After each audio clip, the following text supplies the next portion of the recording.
நான் பேசுறது மட்டும் கேளுங்க. 41 குடும்பம் ஏன் குடும்பங்க? ஏன் இழப்பு? இது உங்க இழப்பு கிடையாது. பெட்டிஷனர் நானு பேசுறது கேளுங்க. ஒரு நிமிஷம் பேசுறது கேளுங்க. கேள்வி கேட்டா பேச விடுங்க. 41 குடும்பம் எங்க குடும்பம்? எங்களை பார்க்க வந்தவங்க. திமுக குடும்பம் இல்ல. திமுக பிரிவுல தான் நடந்துச்சு. திமுக எஸ்பி என்ன ஸ்டேட்மெண்ட் கொடுத்திருக்காரு? 7:45 வரைக்கும் அது நடந்ததே தெரியாதான்.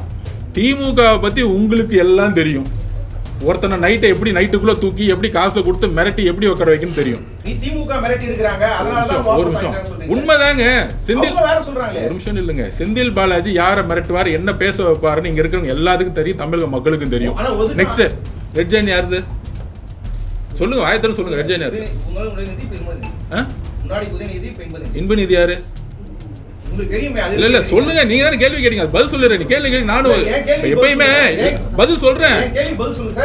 அண்ணே உங்க கேள்விக்கு நான் பதில் சொல்லி தானே இருக்கிறேன். இன்பநிதி யாருன்னு கேட்டேன். இன்பநிதியோட தாத்தா யாரு?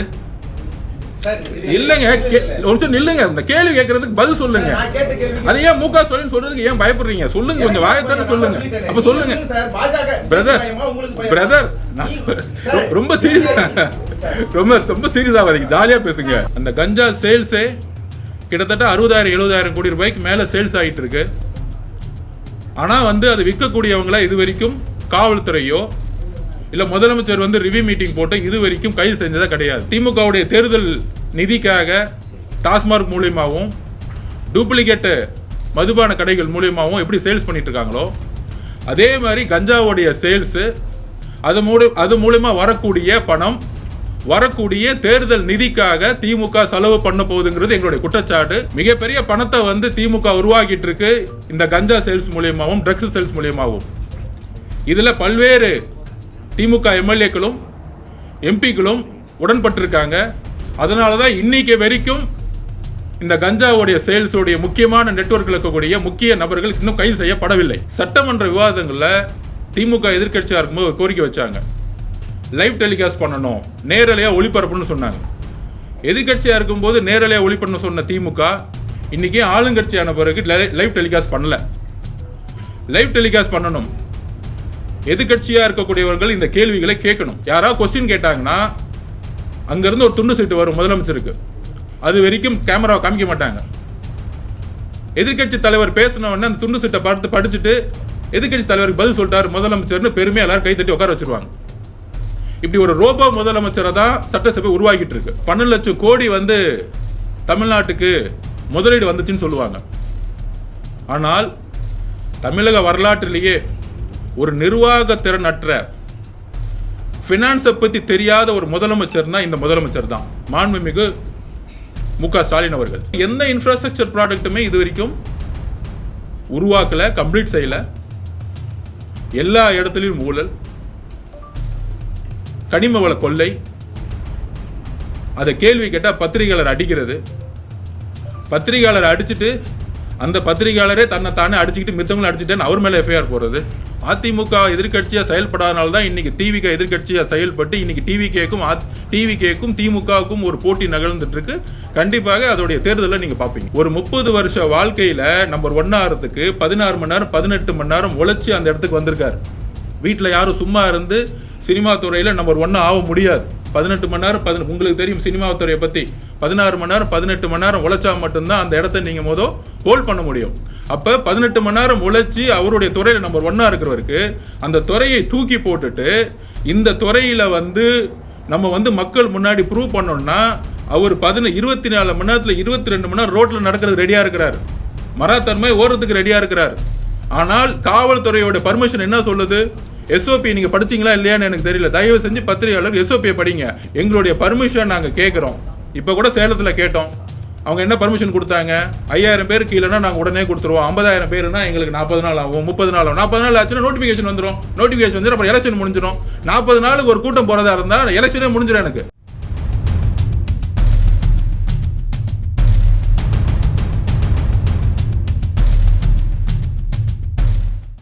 எல்லோருக்கும் வணக்கம்.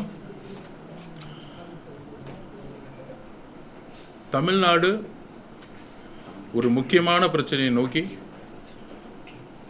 சென்றுட்டு இருக்கு. அதை நேற்று பார்த்துருப்பீங்க.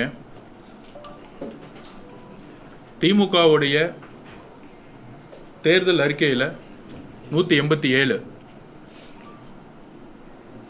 5.5 லட்சம் அரசு பணிகளை உருவாக்கும்னு சொன்னாங்க. கிட்டத்தட்ட வருஷத்துக்கு 5 லட்சம்னா இந்நேரம் 27-28 லட்சம் வேலைவாய்ப்புகளை உருவாக்கி இருக்கணும்.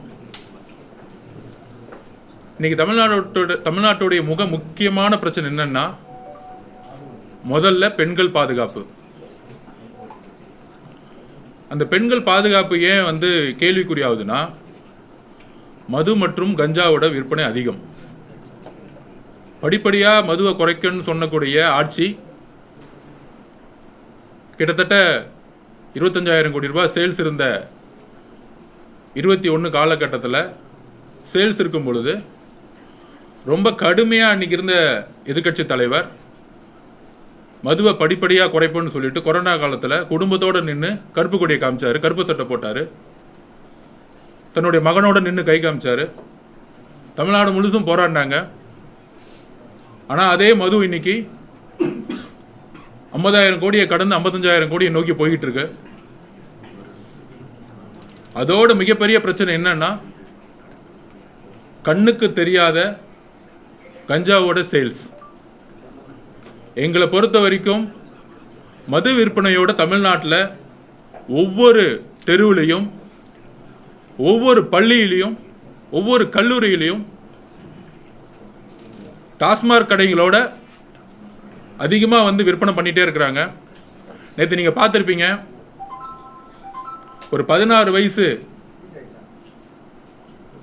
ஒரு பெண்ணுன்னு சொல்கிறத ஒரு குழந்தை கஞ்சா சேல்ஸ் பண்ணி காவல்துறையில் எப்படி பேசிகிட்டு இருப்பீங்கன்னு பார்த்துருப்பீங்க.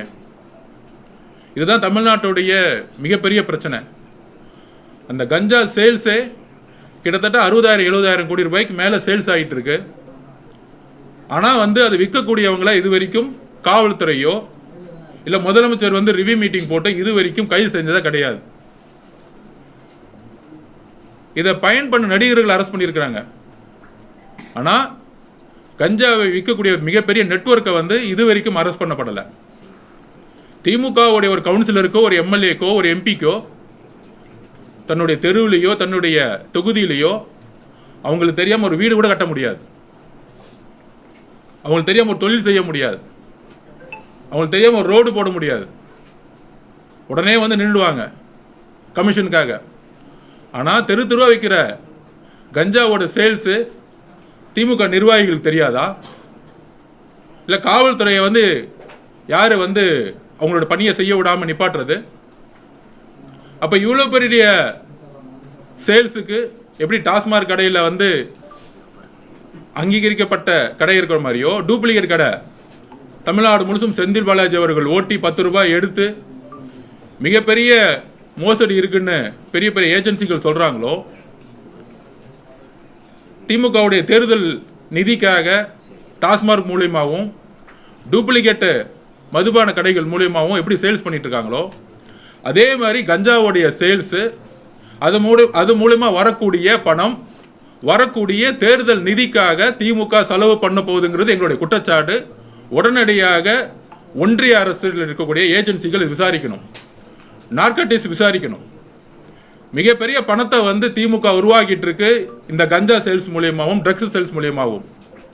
இதில் பல்வேறு திமுக எம்எல்ஏக்களும் எம்பிக்களும் உடன்பட்டிருக்காங்க. அதனால தான் இன்னைக்கு வரைக்கும் இந்த கஞ்சாவுடைய சேல்ஸோடைய முக்கியமான நெட்வொர்க்கில் இருக்கக்கூடிய முக்கிய நபர்கள் இன்னும் கைது செய்யப்படவில்லை. காவல்துறையை முடக்கி வச்சிருக்காங்க, யாரையும் கைது செய்யப்படாமல்.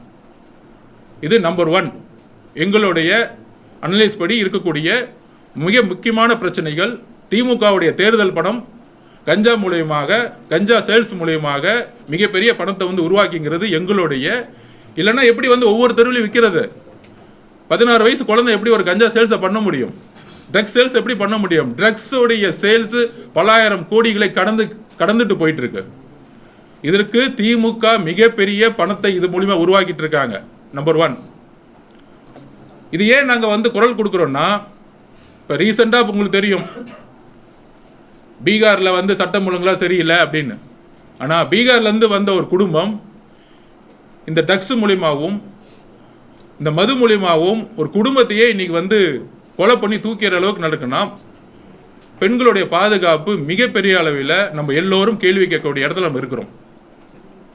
அதுக்கப்புறம் வேலை வாய்ப்பு. திமுகவுடைய 187வது வாக்குறுதிப்படி 5 லட்சம் பேரை வந்து வேலை வாய்ப்பு கொடுக்குறேன்னு சொன்னாங்க. 28 லட்சம் பேரை இன்னைக்கு உருவாக்கி இருக்கணும். ஆனால் நிதியமைச்சர் சட்டசபையில் வந்து ஒரு ஸ்டேட்மெண்ட் கொடுக்குறாரு. முதலமைச்சர் 110 விதியின் கீழே இன்னொரு ஸ்டேட்மெண்ட் கொடுக்குறாரு. வரக்கூடிய சட்டமன்றத்தில் தயவு செஞ்சு சட்டமன்ற விவாதங்களில் திமுக எதிர்கட்சியாக இருக்கும்போது கோரிக்கை வச்சாங்க, லைவ் டெலிகாஸ்ட் பண்ணணும், நேரலையாக ஒளிபரப்புன்னு சொன்னாங்க. எதிர்கட்சியாக இருக்கும்போது நேரலையாக ஒளிபரப்புன்னு சொன்ன திமுக இன்னைக்கு ஆளுங்கட்சியான பிறகு லைவ் டெலிகாஸ்ட் பண்ணல. லைவ் டெலிகாஸ்ட் பண்ணணும். எதிர்கட்சியாக இருக்கக்கூடியவர்கள் இந்த கேள்விகளை கேட்கணும். என்ன கேள்வி அப்படின்னா, மக்கள் மன்றத்தில் நாங்கள் கேள்வி கேட்கக்கூடிய இடத்துல இன்னைக்கு எம்ப்ளாய்மெண்ட் ஆஃபீஸ் 38 மாவட்டத்தில் ஓப்பன் பண்ணி வச்சிருக்காங்க. கிட்டத்தட்ட 30 லட்சம் பேர் வேலை கேட்டு ரிஜிஸ்டர் பண்ணியிருக்காங்க. ஆனால் எம்ப்ளாய்மெண்ட் ஆஃபீஸ் சும்மா பேரளவுக்கு வெறும் அப்ளிகேஷன் வாங்கக்கூடிய இடமா இருக்கு. ஒவ்வொரு கிராமத்திலிருந்து ஒரு விவசாயி, ஒரு நெசவாளி, ஒரு மீனவ குடும்பம், இது மாதிரி ஏழ்மையான குடும்பத்தில் இருக்கவங்க கஷ்டப்பட்டு தன்னுடைய வருவாயை, தன்னுடைய பிள்ளைகளை வந்து எஜுகேஷனுடைய ஃபீஸ் காலேஜ்லேயும் இன்ஜினியரிங் காலேஜ்லேயும் ஆர்ட்ஸ் காலேஜ்லேயும் கஷ்டப்பட்டு ஃபீஸ் கட்டி படிக்க வச்சு ஒவ்வொரு வருஷமும் லட்சக்கணக்கான மாணவர்கள் படிச்சுட்டு வெளியே வராங்க. பெருசாக பேசிக்குவாங்க, இன்றைக்கு தமிழ்நாட்டில் அதிக கல்லூரி இருக்கு, இன்ஜினியரிங் காலேஜ் இருக்கு, மெடிக்கல் காலேஜ் இருக்கு, ஆர்ட்ஸ் காலேஜ் இருக்கு, தனியாருடைய பங்கு ரொம்ப அதிகமாக நாங்கள் வந்து கொண்டு வந்தோம், அரசோடைய இன்வெஸ்ட்மெண்ட் எஜுகேஷனில் இருக்கு அப்படின்னு. ஆனால் அதிலிருந்து படித்து வரக்கூடிய இளைஞர்கள் இன்னைக்கு MBA படித்தா 6000 ரூபாய் சம்பளம் கூட கிடைக்கிறது இல்லை. அப்போ அதிலிருந்து படித்து வரக்கூடிய இளைஞர்களுக்கு என்ன இந்த அரசு கமிட்மெண்ட் கொடுத்துச்சு? தன்னுடைய தேர்தல் வாக்குறுதிப்படி 28 லட்சம் பேர் வேலைவாய்ப்பை உருவாக்கிட்டாங்களா? அப்படி சட்டசபையில் பேசும் பொழுது சட்டசபையை நேரலையில் ஒளிபரப்பணும். முதலமைச்சர் எதிர்கட்சி தலைவரோ எதிர்கட்சியிலிருந்து ஒரு கேள்வி கேட்டா நேரலையில் பதில் சொல்லணும். முதல் லைவ்ல பதில் சொல்லணும் முதலமைச்சர். இது வரைக்கும் யாராவது கொஸ்டின் கேட்டாங்கன்னா அங்கிருந்து ஒரு துண்டு சீட்டு வரும் முதலமைச்சருக்கு. அது வரைக்கும் கேமராவை காமிக்க மாட்டாங்க. எதிர்கட்சி தலைவர் பேசினவொடனே அந்த துண்டு சீட்டை படிச்சுட்டு எதிர்கட்சி தலைவருக்கு பதில் சொல்லிட்டார் முதலமைச்சர்னு பெருமையாக எல்லாரும் கைத்தட்டி உட்கார வச்சிருவாங்க. இப்படி ஒரு ரோபோ முதலமைச்சரை தான் சட்டசபை உருவாக்கிட்டு இருக்கு. முதல்ல எதிர்கட்சி தலைவர்கள் சட்டசபையை மாண்புக்கு ஏற்ற மாதிரி நேரலையில் ஒருங்கிணைக்க. எப்படி இன்னைக்கு வந்து நம்ம சொல்றோம், பிஜேபி வந்து ஜனநாயகத்துக்கு அப்பாற்பட்டு இருக்கு, அங்க நடக்கக்கூடிய ஜனநாயக போராட்டத்துக்கு காங்கிரஸுக்கு நம்ம சப்போர்ட் பண்றோம். கண்டிப்பாக ஜனநாயகம் முடக்கப்படும் பொழுது நம்ம கேள்வி எழுப்புறோம். அது எப்படி எழுப்புறோம்? பாராளுமன்றம் லைவ் டெலிகாஸ்ட் ஆகுது, எதிர்கட்சி தலைவர் கொஸ்டின் கேட்குறாங்க, அதுக்கு வந்து ஆப்போசிஷனில் இருக்கிறவங்க ஸ்பீக்கர்ஸ் வந்து நிப்பாட்டுறாங்க, உடனே நம்ம கொஸ்டின் கேட்குறோம். ஆனால் தமிழ்நாடு சட்டமன்றத்தில் சட்டசபையில் என்ன நடக்குதுன்னே தெரிய மாட்டேங்குது. சட்டசபைக்குள்ளே போகும்போது துணை முதலமைச்சர் புகழ்றதுக்கும் முதலமைச்சர் புகழ்றது மட்டும்தான் வெளியே வருது, இல்லை அமைச்சர்கள் பேசுறது மட்டும்தான் வெளியே வருது. ஜனநாயகத்தின் குரலாக இருக்கக்கூடிய எதிர்கட்சி தலைவர்கள் பேசுறதை என்னைக்குமே டெலிகாஸ்ட் பண்ணது கிடையாது. ஸோ அப்படி 30 லட்சம் பேர் இன்னைக்கு எம்ப்ளாய்மெண்ட் எக்ஸ்சேஞ்சில் பதிவு பண்ணி 17 லட்சம் பேர் இதில் பெண்கள், 13 லட்சம் பேர் ஆண்கள் இந்த வேலை வாய்ப்புக்காக காத்துட்டு இருக்கக்கூடிய. ஏன்னா ஒரு வேலைங்கிறது ஒரு சாதாரண விஷயம் இல்லை. படிச்சுட்டு வீட்டில் வேலை வாய்ப்பு கிடைக்காத பொழுது எந்த மாதிரியான நெருக்கடிகள் இருக்குன்னு இவங்களுக்குலாம் தெரியாது. தன்னுடைய மகனை எடுத்தோடனே முதலமைச்சர் துணை முதலமைச்சர் ஆக்கிற முதலமைச்சருக்கு தெரியாது. ஒவ்வொரு மகளும் ஒரு வேலை வாய்ப்புக்காக அரசு வேலைவாய்ப்பு முகாமில் ஏறி இறங்கும் பொழுது அதோட வழி என்னன்னு தெரியாது. அதையும் மீறி படித்து இப்போ நடந்து முடிஞ்ச குரூப் எக்ஸாமில் கிட்டத்தட்ட 4 லட்சம் பேருக்கு பட்ட மாணவ மாணவிகள் எக்ஸாம் எழுதினாங்க. என்ட்ரன்ஸ் 828 போஸ்டிங், அவ்வளோதான். அதுக்கப்புறம் அதை கிளியர் பண்ணி செகண்ட் லெவலில் எக்ஸாம் எழுதின மாணவர்கள் எக்ஸாம் ரூம் போனாங்க, எக்ஸாம் எழுத ஆரம்பிச்சிட்டாங்க. சில பேர் சென்டென்ஸை மாற்றி அனுப்பிச்சி விட்டு நடுவில் வந்து எக்ஸாமினேஷன் கேன்சலுங்கிறாங்க. இது வரைக்கும் தமிழக வரலாற்றில் இது வரைக்கும் நடந்ததே கிடையாது. ஒவ்வொரு மாணவனும் தன்னுடைய மாவட்டத்திலிருந்து கிளம்பி வரும் பொழுது எவ்வளோ கஷ்டப்பட்டு பஸ்ஸில் ஏறி ட்ரெயின் டிக்கெட் கிடைக்காம சென்னையில் வந்து ஹோட்டலில் எங்கே தங்கணும்னு தெரியாமல் தெருவுலையும் பீச்சிலையும் படுத்துட்டு எக்ஸ்ட்ரா பேர் எக்ஸாம் எழுதினா முதலமைச்சருக்கு தெரியுமா இல்லை அமைச்சருக்கு தெரியுமா? அப்போ இன்னைக்கு இருக்க ஒரு அரசு வேலை வாய்ப்பை கூட, ஒரு என்ட்ரன்ஸை கூட, ஒரு எக்ஸாம் எழுத வைக்க முடியாத ஒரு நிர்வாக திறனற்ற அரசு தான் இந்த திமுக அரசு. இதை நாங்கள் வன்மையாக கண்டிக்கிறோம். எக்ஸாம் எழுதிய எல்லா மாணவர்களுக்கும் இழப்பீடு கொடுக்கணும். அதை நாங்கள் வந்து வலியுறுத்துறோம். 30 லட்சம் பேர் பதிவு பண்ணவர்களுக்கும் உங்களுடைய தேர்தல் வாக்குறுதிப்படி 5 லட்சம் பேருக்கு வேலை வாய்ப்பு தரன்னு சொன்ன வாக்குறுதிக்கும் வரக்கூடிய சட்டமன்றத்தில் வெள்ளை அறிக்கையை முதலமைச்சர் தாக்கல் செய்யணும். அதில் எத்தனை லட்சம் பேருக்கு வந்து திமுக இது வரைக்கும் ஏற்படுத்தியிருக்கு? இந்த உள்ளாட்சி நிர்வாகத்தில் டெம்பரவரி அப்பாயின்மெண்ட் பண்ணவங்க, இந்த பிரைவேட்டாக வேலை வாய்ப்பு முகாம் நடத்திட்டு நாங்கள் வந்து இத்தனை லட்சம் பேருக்கு வேலை வாய்ப்பு கொடுத்துருன்னு சொன்னது, இதெல்லாம் ஒரு பொய் கணக்கு. அதாவது 12 லட்சம் கோடி வந்து தமிழ்நாட்டுக்கு முதலீடு வந்துச்சுன்னு சொல்லுவாங்க. ஆனால் தமிழக வரலாற்றிலேயே ஒரு நிர்வாக திறனற்ற, ஃபினான்ஸை பற்றி தெரியாத ஒரு முதலமைச்சர்னா இந்த முதலமைச்சர் தான், மாண்புமிகு மு.க. ஸ்டாலின் அவர்கள். 2021 பிடிஆர் அவர்கள் நிதிநிலை குழுவில் இருந்தார்.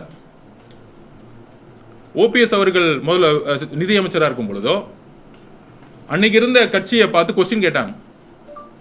இந்த அரசுக்கு நிதி தெரியல, கடனாக வாங்கிட்டு இருக்காங்க அப்படின்னு ஒரு பெரிய கிளைம் பண்ணார். அன்னைக்கு இருந்த முதலமைச்சர், அன்னைக்கு இருந்த எதிர்கட்சி தலைவர் முதலமைச்சரை பார்த்து சொன்னார்.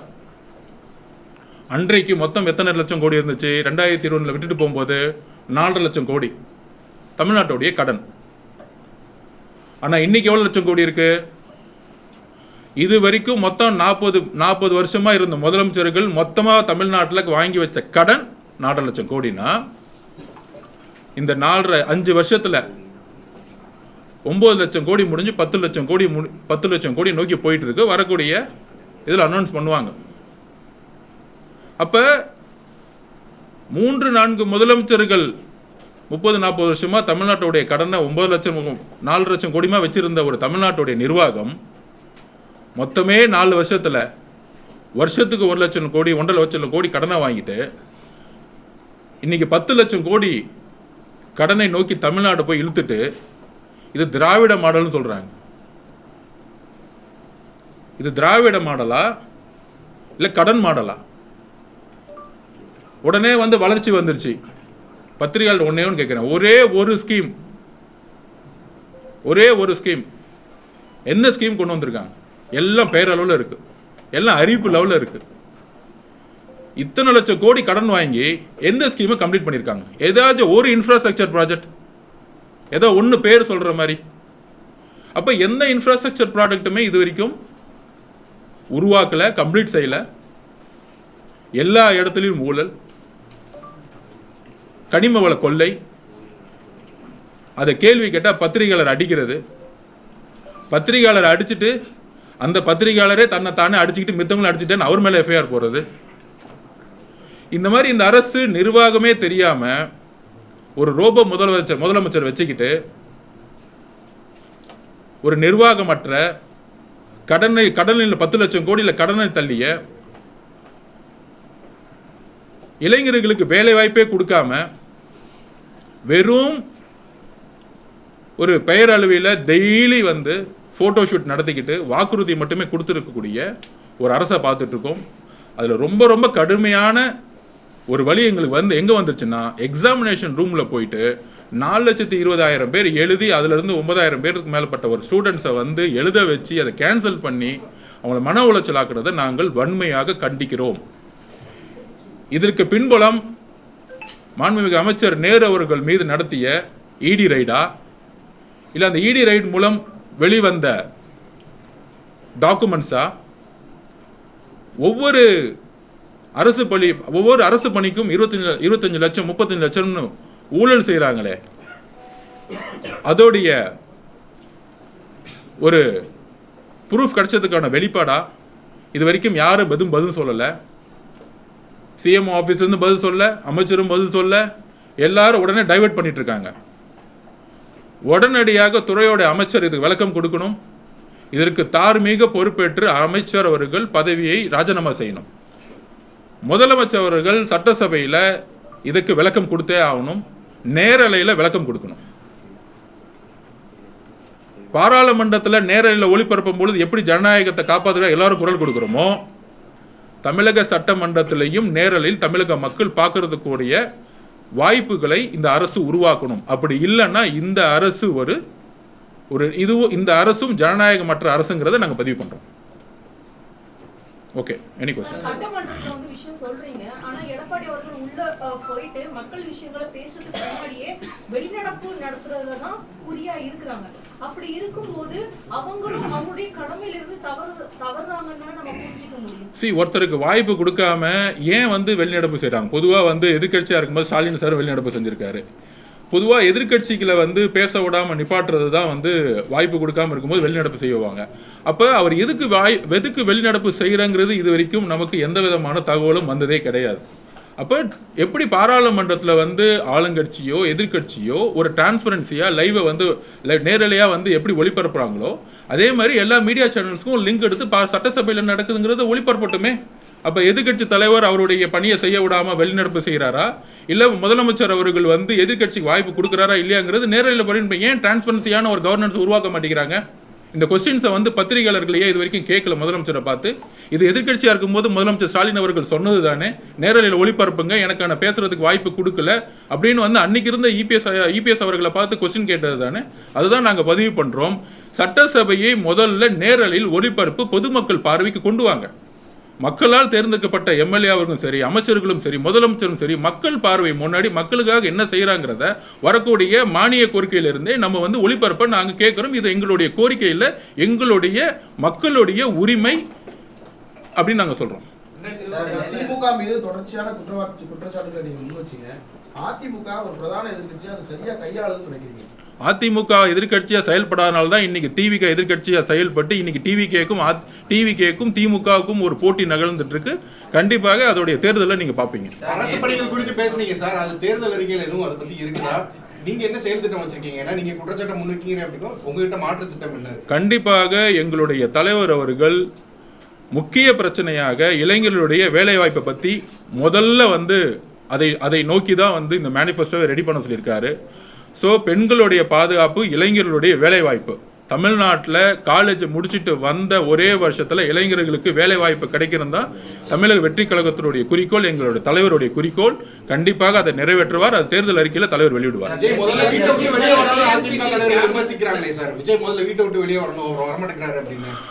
ஒவ்வொரு வாரமும் ஒவ்வொரு மக்கள் சந்திப்பும் உங்கள் கண்ணு முன்னாடியே நடந்துச்சு.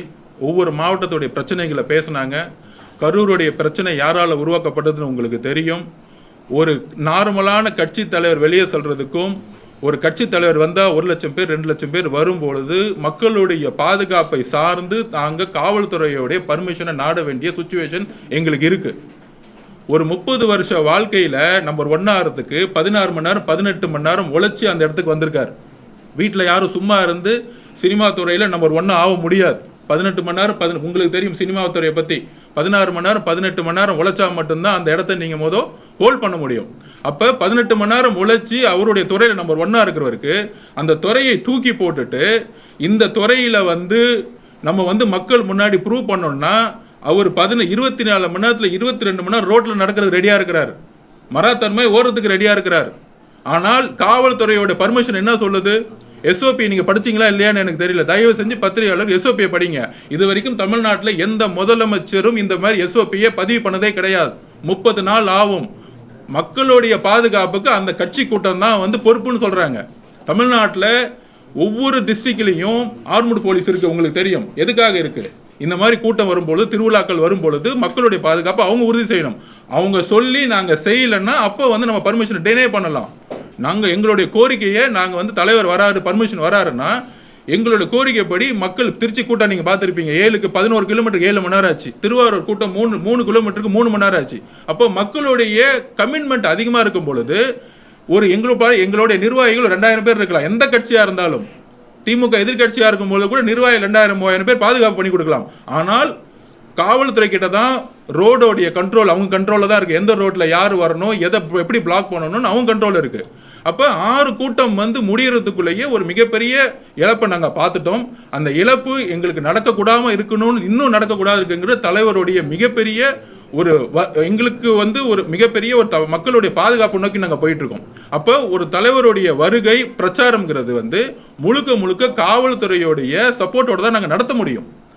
அவர் வீட்டில் உட்காந்துட்டு என்ன பண்ண போறாரு? அடுத்த 30 வருஷத்துக்கு என்னுடைய வாழ்க்கை, 40 வருஷத்துக்கு நான் சாவர வரைக்கும் அரசியல் சொல்லிட்டு வந்துட்டாரு. மலேசியாவிலே பார்த்துருப்பீங்க. அப்போ எங்களுடைய பர்மிஷன் நாங்கள் கேட்குறோம். இப்போ கூட சேலத்தில் கேட்டோம். அவங்க என்ன பர்மிஷன் கொடுத்தாங்க? 5000 பேர் கீழேனா நாங்கள் உடனே கொடுத்துருவோம். 50000 பேருனா எங்களுக்கு 40 நாள் ஆகும், 30 நாள் ஆகும். 40 நாள் ஆச்சுன்னா நோட்டிஃபிகேஷன் வந்துடும். நோட்டிஃபிகேஷன் வந்து அப்புறம் எலெக்ஷன் முடிஞ்சிடும். 40 நாளுக்கு ஒரு கூட்டம் போகிறதா இருந்தால் எலெக்ஷனே முடிஞ்சிடும் எனக்கு. அப்போ அவங்களோட நோக்கம் என்ன? அப்போ அவங்களோட நோக்கம் வந்து 4000 பேர் வச்சு கூட்டத்தை நடத்துங்கிறாங்க. நாங்கள் உடனே பர்மிஷன் கேட்டுறோம். ஓகே, நாங்கள் 4000 பேர் வச்சு கூட்டத்தை நடத்திக்கிறோம், அதுக்கான இடத்தை நாங்கள் ரெடி பண்ணிட்டோம், பாதுகாப்பை நீங்கள் உறுதிப்படுத்துங்க. இதுதான் நாங்கள் போலீஸை கேட்டிருக்கோம். ஈரோட்டில் நாங்கள் வந்து சும்மா குறை சொல்ல போலீஸை. ஈரோட்டில் நாங்கள் பர்மிஷன் எடுத்து நடத்தினோம். அங்கே இருக்க எஸ்பி உண்மையிலே நல்லா சப்போர்ட் பண்ணாங்க, கரெக்டான மக்கள் பாதுகாப்பு கொடுத்தாங்க, நாங்கள் அமைதியாக இருந்தோம். ஆனால் கரூரில் அந்த போலீஸ் அப்படி சப்போர்ட் பண்ணலை. அதுக்கான என்கொயரி போயிட்டு இருக்கு. கண்டிப்பாக சேலத்திலையும் போலீஸ் பாதுகாப்பு கண்டிப்பாக கொடுக்கும் பொழுது ஒவ்வொரு நாளும் அவர் ரோடு ஃபுல்லாகவே நடக்கிறதுக்கு ரெடி. ஆனால் மக்களுடைய பாதுகாப்பு காவல்துறை தான். நாங்கள் பர்மிஷன் இப்போ கூட 10 சிட்டிக்கு வந்து நாங்கள் பர்மிஷன் வந்து கேட்டு வந்து இன்னையிலேருந்து கொடுக்க ஆரம்பிச்சிருக்கோம். காவல்துறை அனுமதி கிடைச்ச உடனே அவருடைய விசிட் வந்து ஒவ்வொரு நாளும் இருக்கணுங்கிறது தான் மக்களுடைய எதிர்பார்ப்பு, தலைவருடைய எதிர்பார்ப்பு.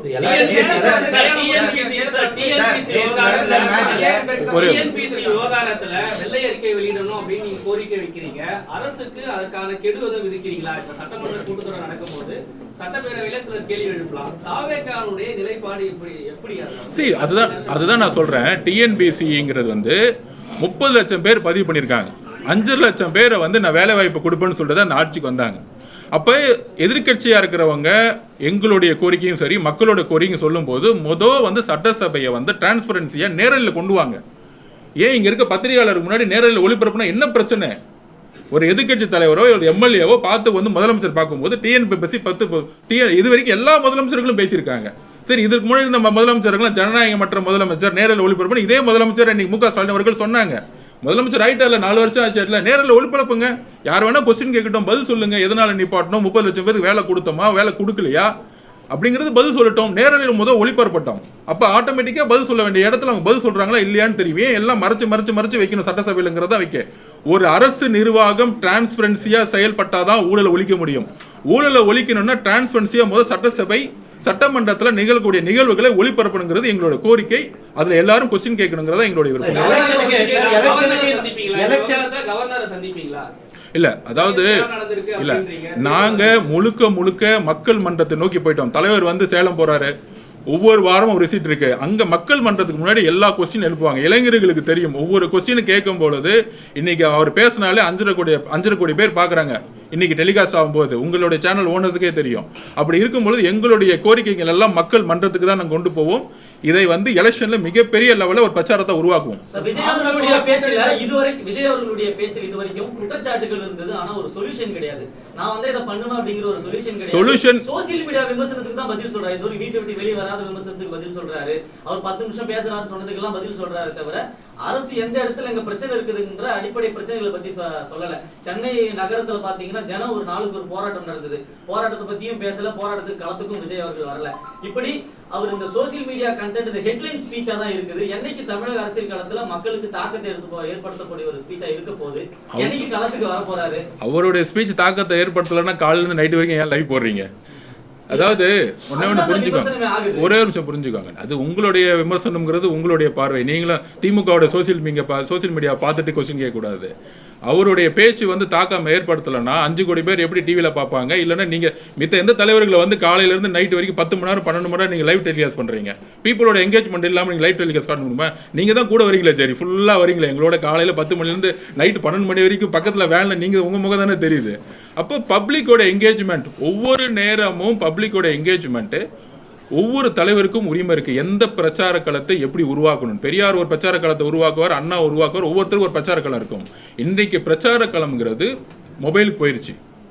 எல்லாரும் பழைய அப்டேட்டில் இருக்காங்க. நாங்கள் அவருடைய ஒவ்வொரு நிகழ்வையும் ஒவ்வொருத்தரும் இங்கே தமிழ்நாட்டில் இருக்க ஒவ்வொருத்தருக்கு கைபேசிக்கு வந்து அவர் பேசுகிறதெல்லாம் போயிடுச்சு. அதை நோக்கி சிந்திக்க ஆரம்பிச்சிட்டாங்க. அவர் பேசக்கூடிய ஒவ்வொரு கொஸ்டினுக்கும் நீங்கள் சொல்கிறீங்களா சொல்யூஷன் என்ன தேர்தல் அறிக்கையில் தான் அவர் சொல்யூஷன் சொல்ல முடியும். அவர் முதலமைச்சராக நான் வரும்பொழுது இந்த ஆட்சி நிர்வாகம் வரும்போது எப்படிலாம் இந்த அரசு இருக்குங்கிறத ஒரு மேனிஃபெஸ்டோவில் தான் சொல்ல முடியும். ஒவ்வொரு துறையில் நாங்கள் என்னென்ன செய்வோம், என்னென்ன மாற்றங்களை உருவாக்குங்கிறத அவர் கண்டிப்பாக பதிவு பண்ணுவார். மேனிஃபெஸ்டோவில் வந்து ரிலீஸ் பண்ணும்போது உங்களுக்கு புரிய வரும். வரக்கூடிய பிரச்சாரங்கள் மூலமா நாங்க சொல்லுவோம். தேர்தல் நெருங்கிட்டே இருக்கு, இன்னமும் காவல்துறை பர்மிஷன் கொடுக்கல, அந்த மாதிரியான பேச்சுகளே இருக்கு. ஏன் மக்களை நேரடியா சந்திக்கிறதுக்கு எது காவல்துறை பர்மிஷன் கொடுக்கணும்?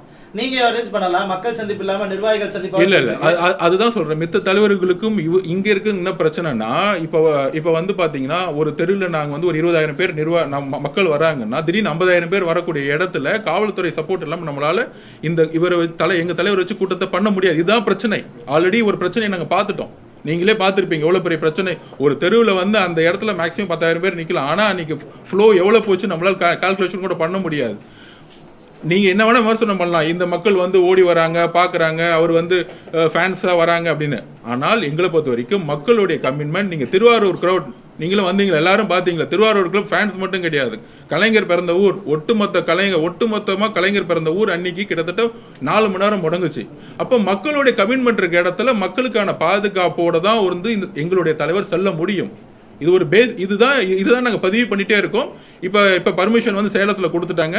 அதுலேயும் நாங்கள் சொல்லியிருக்கிறோம், மக்களுக்கு வந்து எல்லா மக்களுக்கும் அழைப்பு கிடையாது, தேர்ந்தெடுக்கப்பட்ட மக்கள் மட்டும்தான் நம்ம வந்து பதிவு பண்ண போகிறோம். ஏன்னா அதுதான் காவல்துறை வந்து கண்டிஷனே போட்டிருக்கு. இவ்வளோ பேர் தான் வரணும், 4,500 பேர் தான் வரணும், அதுக்கு மேலே வந்தால் நாங்கள் வந்து பர்மிஷன் 30 நாள் ஆக்கணும்னா நாங்கள் எப்படி பாண்டிச்சேரியில் லிமிட் பண்ணமோ காவல்துறையோடைய கோரிக்கையும் அதுக்கப்புறம் வந்து இன்னைக்கியோடைய அரசியல் சுச்சுவேஷனுக்காகவும் அவர் வந்து எல்லா டிஸ்ட்ரிக்ட் விசிட் பண்றதுக்காக நாங்க வந்து பர்மிஷன் வாங்கியிருக்கோம். ஒவ்வொரு வாரமும் நாங்க பர்மிஷன் வாங்கி அவர் விசிட் நாங்க வந்து முதல் திமுக பேச்சுவார்த்தை பண்ண சொல்லுங்க. என்ன பார்த்து கஷ்டி கேட்டிருக்கீங்க?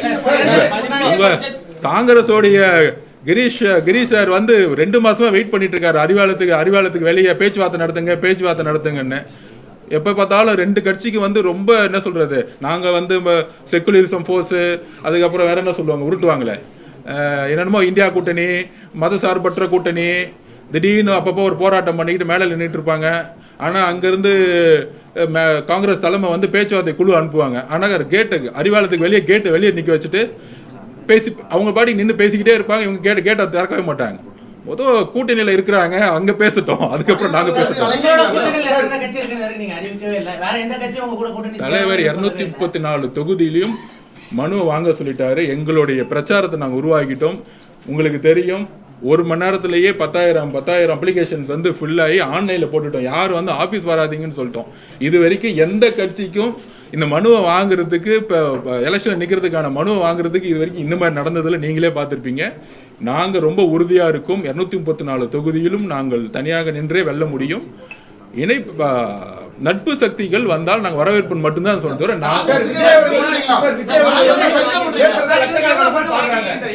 விஜய் அவர்கள் பேசுறதுல லட்சக்கணக்கான பேர் பாக்குறாங்க, அதுல மாற்று கருத்து இல்ல. மற்ற தலைவர்கள் பேசுறதை விட அவர் பேசுறதுதான் வந்து நிறைய பேர் பாக்குறாங்க மக்கள். ஆனா அந்த மக்களுக்கு பாஜக செய்யக்கூடிய அநீதிகளை விஜய் வந்து கடத்த மறக்கிறாரா? இல்ல ஒரு நிமிஷம் இல்ல, அதாவது ஒரு நிமிஷம் இல்லைங்க. கொள்கை எதிரின்னு டிக்ளேர் பண்ணது ஒரே கட்சி நாங்க தான். கொள்கை எதிரி டிக்ளேர் பண்ண முதல் நாள் கொள்கை எதிரி டிக்ளேர் பண்ணது யாரு? டிவிகே மட்டும்தான். திமுக எல்லாம் டிக்ளேர் பண்ணல. அவங்க 99 சேர்ந்தாங்க. இல்லைங்க 99 விசிகே வந்து பிஜேபி கூட்டணி இல்லையா?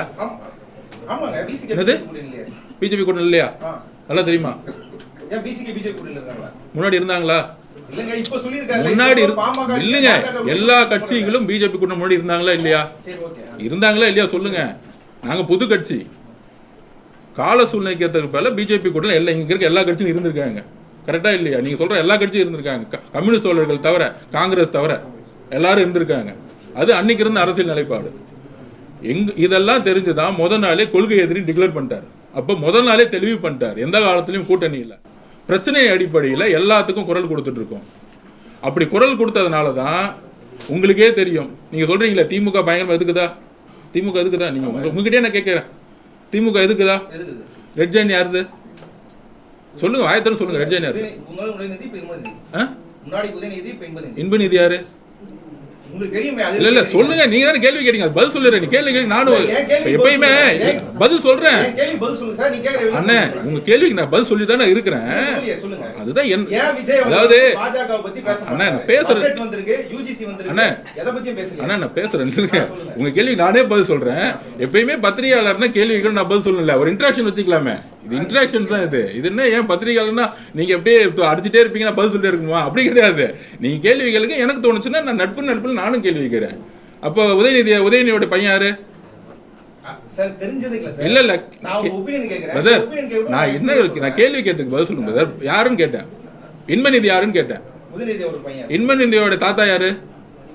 சார் இல்லங்க கொஞ்சம் நில்லுங்க. இந்த கேள்வி கேட்கறதுக்கு பதில் சொல்லுங்க. நான் கேட்ட கேள்வி அது ஏன் முக ஸ்டாலின் சொல்றதுக்கு ஏன் பயப்படுறீங்க? சொல்லுங்க, கொஞ்சம் வாயத்தான சொல்லுங்க. அப்ப சொல்லுங்க சார். பாஜக பிரதர் பிரதர் நான் ரொம்ப சீரியஸா ரொம்ப சீரியஸா வரீங்க. ஜாலியா பேசுங்க மேடம். இல்ல மேடம் மேடம் மேடம் ஒரு நிமிஷம் இல்ல மேடம், நான் அதுதான் பதில் வரேன். அதாவது இங்க என்ன அரசியல் நடந்திருக்கு நான் பதில் சொல்றேன், வேற ஒண்ணும் இல்ல. ஒரு நிமிஷம் இல்ல, அதுதான் சார் ஒரு இல்ல சார் ஒரு நிமிஷம் நான் சொல்லி முடிச்சிடுறேன். ஜாலியா தான் பேசிட்டு இருக்கேன், நான் ஒன்னும் சீரியஸா பேசல. அப்ப இன்பநிதி தாத்தா யாரு? முதலமைச்சர் மு க ஸ்டாலின் அவர்கள். ஓகேவா? அந்த படத்தை யார் ரிலீஸ் பண்றா இன்னைக்கு? யார் ரிலீஸ் பண்றா? இன்பநிதி, ரெட் ஜெயண்ட் அவங்க ஃபேமிலி ரிலீஸ் பண்றாங்க. அவங்க படம் ரிலீஸ் ஆயிருச்சா?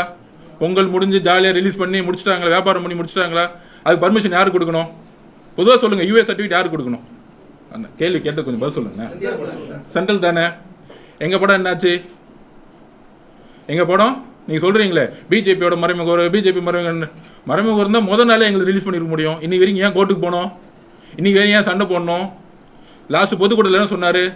நான் இங்கே எந்த அழுத்தத்துக்கு நான் பயப்பட மாட்டேன், என்னுடைய அரசியலை நான் சரியாக செய்வேன், டெய்லி அறிக்கை விடுறது அரசியல் கிடையாது, மாற்றத்துக்காக நான் வந்திருக்கேன், டெய்லி டுட்டு போகிறதுக்காக நான் வரல, மாற்றத்துக்காக வந்திருக்கேன். நூங்கம்பாக்கத்துலையோ இல்லை மவுண்ட் ரோட்லையோ போய் சும்மா ஒரு 300 பேர் வச்சுட்டு போர்டு பிடிச்சிட்டு நானும் போராட்டம் பண்ணுறேன்னு சொல்லிட்டு அடுத்த நாள் போய் அதே கட்சி கூட சேர்றதுக்கு நாங்கள் போராட்டம் பண்ணல. எங்களுடைய போராட்ட வலிமை, எங்களுடைய பிரச்சார வலிமை மக்கள்கிட்ட சொல்லணும். மக்கள்கிட்ட செல்லும் போது கரூருக்கு அப்புறம் பிரச்சனைகளை இந்த அரசு தான் உருவாக்குச்சு. எஸ்ஓபி போட்டது இந்த அரசு. இந்த எஸ்ஓபி ஒரு டிக்டேட்டர்ஷிப்புக்கான ஒரு எஸ்ஓபி ஏன் நீங்க சொல்ல மாட்டேங்கிறீங்க? சொல்லுங்க, இந்த எஸ்ஓபி தப்பு நீங்க சொல்லுங்க. ஏன் இந்த பத்திரிகையாளர் சொல்லல? ஒரு கட்சி வந்து 30 நாளுக்கு ஏன் பர்மிஷன் வெயிட் பண்ணணும்னு ஏன் சொல்றீங்க? கேட்க வேண்டியதானே. மக்கள் பாதுகாப்புக்கு அந்த கட்சி தான் வந்து யார் ஏற்பாட்டாளர்களோ அவங்க தான் பொறுப்புன்னு ஏன் சொல்லணும்? அப்ப நாளைக்கு திருப்பி ஒரு பிரச்சனை நடக்கணும், அந்த பழியை நம்ம மேல போடணும். அப்ப பிஜேபியோட நாங்கள் ஒரு துணையா இருந்திருந்தா இந்நேரம் இல்ல ஏன் எப்ப பேசல, எந்த பிரச்சனைக்கு பேசலன்னு சொல்லுங்க. பட்ஜெட் ஒரு நிமிஷம் பட்ஜெட் முடிஞ்ச அடுத்த நாள் காலையில எங்களுடைய மாநில நிர்வாகி நிர்மல்குமார் என்ன பேசினாரு? ஒரு நிமிஷம் நில்லுங்க. கட்சியோட நிர்மல்குமாரோட வாய்ஸும் சரி, ஆதவர்ஜனோட வாய்ஸும் சரி, கட்சியில யார் பேசினாலும் தலைவரோட அனுமதியிலும் பேச முடியும். எங்களோட கட்சியோட நிலைப்பாடை டிக்ளேர் பண்ணிட்டாரு அவரு. இந்த பட்ஜெட்டை பத்தி டிக்ளேர் பண்ணிட்டாரு. தமிழ்நாட்டுக்கு எப்பயுமே அநீதி ஏற்படுத்தக்கூடிய பட்ஜெட் டிக்ளேர் பண்ணிட்டோம். இது நாங்க தெளிவா இருக்கிறோம். யார் மறைமுக கூட்டணியில் இருக்காங்கிறது நான் உங்க முன்னாடி ஒரு எக்ஸாம்பிள் சொல்லிட்டேன். எங்க படம் இன்னைக்கு வரைக்கும் கோர்ட்ல நின்றுட்டு இருக்கு. இன்னைக்கு வரைக்கும் வந்து ஒரு ஒன்றிய அரசு கூடிய சர்டிபிகேட் வாங்குறதுக்கு நாங்க போராடிட்டு இருக்கோம். ஆனால் சார் அதுதான் நீங்க புரிஞ்சுக்கணும். ஒரு தலைவர் இது அரசியல் ஆக்காம இது சினிமா, இது தொழில் வேணாம், நான் இதை பத்தி நான் கொண்டு வரல, நான் மக்களோட ஒரு நிமிஷம் இல்லைங்க, மக்களுடைய பிரச்சனையை நான் மக்களோட அட்ரஸ் பண்ணணும். அன்னைக்கு அட்ரஸ் பண்ணிட்டாரு. நான் எந்த அழுத்தத்துக்கு வர மாட்டேன், மக்களுடைய பிரச்சனை பேசணும். லாஸ்ட் மீட்டிங்ல பேசிட்டாருல அவரு, 3ஆம் ஆண்டுல இருந்து ஓப்பனா பேசினார்ல. அப்ப என்ன சர்டிபிகேட் வாங்கிட்டு பேசினாரா? சர்டிபிகேட் வாங்காம தானே பேசினாரு.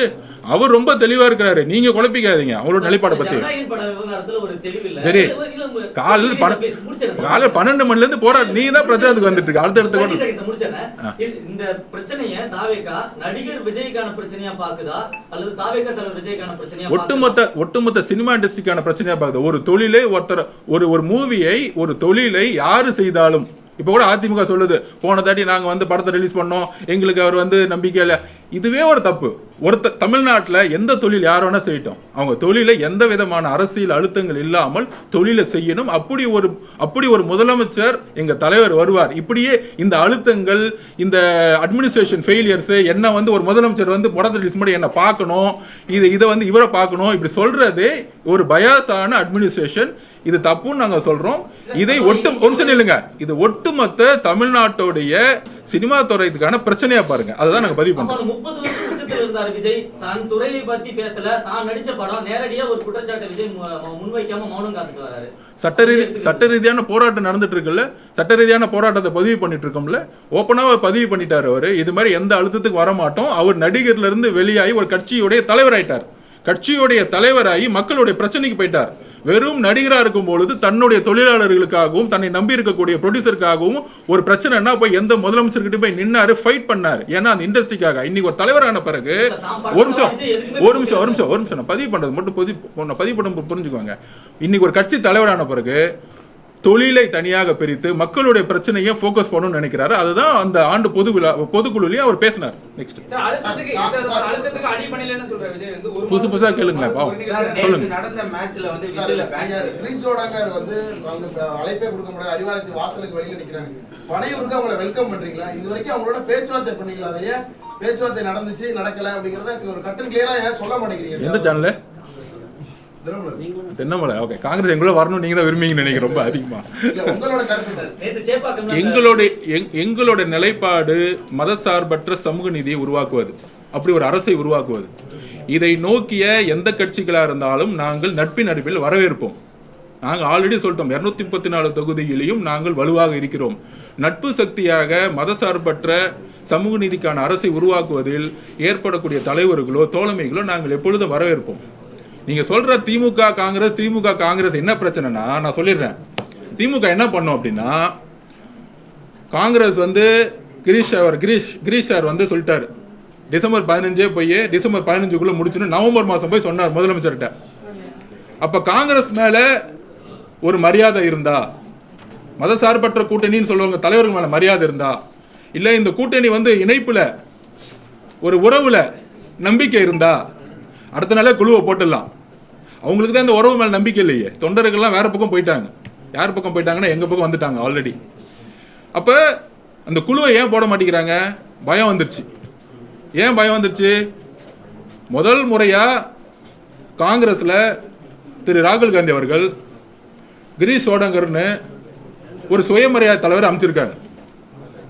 அந்த சுயமரியாதை தலைவர் என்ன பண்றாரு அப்படின்னா, அவருக்கு வந்து பக்கா டேட்டா தெரிஞ்சிச்சு. திமுக அதிமுக கூட்டணி, சாரி பாஜக கூட்டணி, தப்பா சொல்லிட்டேன், பாஜக கூட்டணி திமுக கூட்டணி, புதுசா வந்த டிவிகே உடைய எழுச்சி என்னன்னு காங்கிரஸ் டேட்டா எடுத்துட்டாங்க. எங்களுக்கு குறைஞ்சபட்சம், நான் சொல்றது குறைஞ்சபட்சம் 25% கிராஸ் பண்ணிட்டோம். எங்களுடைய இது 30% கிராஸ் பண்ணிட்டோம். அப்ப அந்த டேட்டாவை எடுத்து பார்த்துட்டு திமுகவுடைய ஓட் பேங்க் இன்னைக்கு 21% 22% ஆயிடுச்சு. அப்ப அவங்க என்ன நினைக்கிறாங்க, 67க்கு அப்புறம் காமராஜ் ஆட்சி உருவாக்கணும்னா இந்த ஆட்சியில அவங்க பங்கு பெறணும்னு நினைக்கிறாங்க. இது ஒவ்வொரு காங்கிரஸ்ல இருக்கக்கூடிய தொண்டனுடைய 50 வருஷ கனவு. நடுவில் இருக்க தலைவர்களை விட்டுருங்க, அந்த தலைவர்கள் இப்படி பேசுவாங்க அப்படி பேசுவாங்க. ஆனா தொண்டர்களோட விருப்பத்துக்கு கிரீஷ் சோடங்கர் வந்து குரல் கொடுக்கிறார். அந்த குரலை கேட்டவொடனே திமுக பயம் வந்துருச்சு. என்ன பயம்?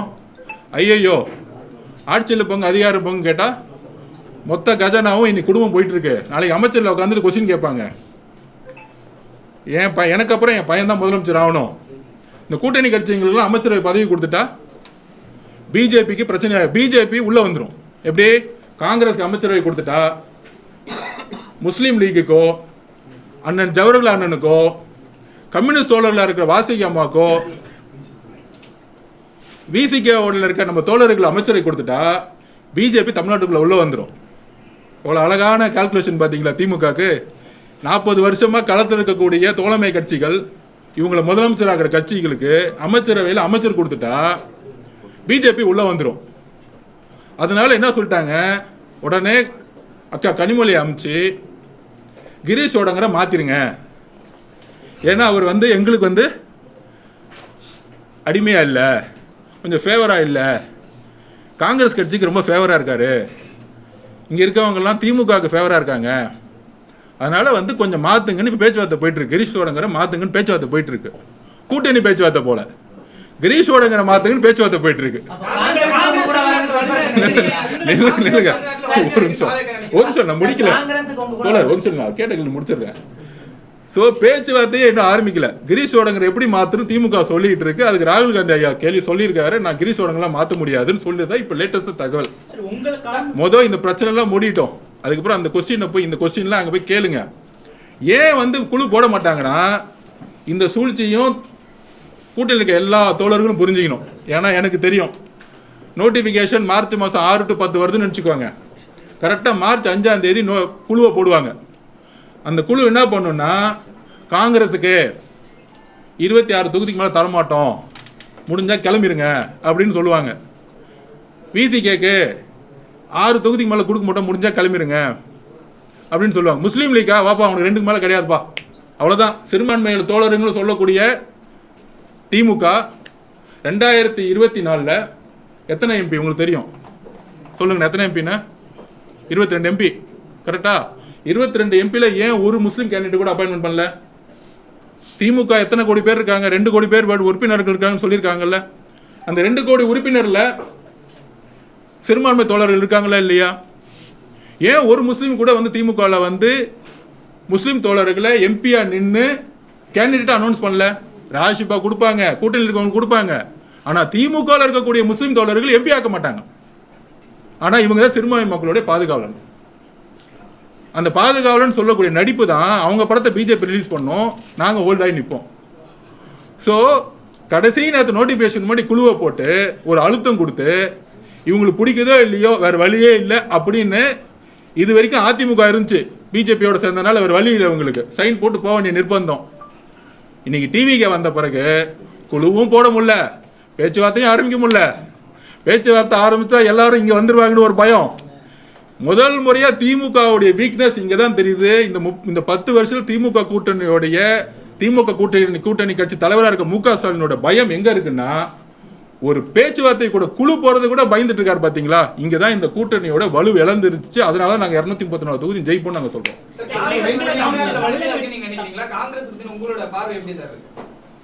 காங்கிரஸோடைய பார்வை எப்படி இருக்குன்னா புரியல.